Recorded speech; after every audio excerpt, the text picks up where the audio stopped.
तर आज आहे माझ्या आत्या मामांची ॲनिव्हर्सरी. त्याचीच ही सगळी तयारी चालू आहे. चिल्ली पिल्ली सगळी मुलं बाळं भाचुंड सगळी मस्त ॲनिव्हर्सरीची तयारी करत आहेत. कारण का ॲनिव्हर्सरी आहे 40वी, आत्ता मामांची 40वी ॲनिव्हर्सरी.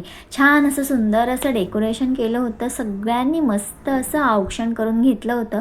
बरीचशी पाहुणी मंडळी आली होती आणि औक्षण करून झाल्यावर मस्त असा केक कापून घेतला.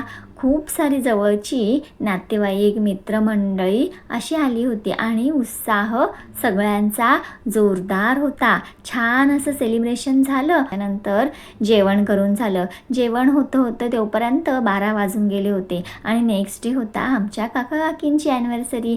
त्याच्यामुळे त्यांचासुद्धा ॲनिव्हर्सरीचा केक कट करून घेतला. याचा मोठा व्लॉग आपल्या चॅनलवर आलेला आहे, जरूर जाऊन चेक करा. व्हिडिओ कसा वाटला नक्की कमेंट करून सांगा.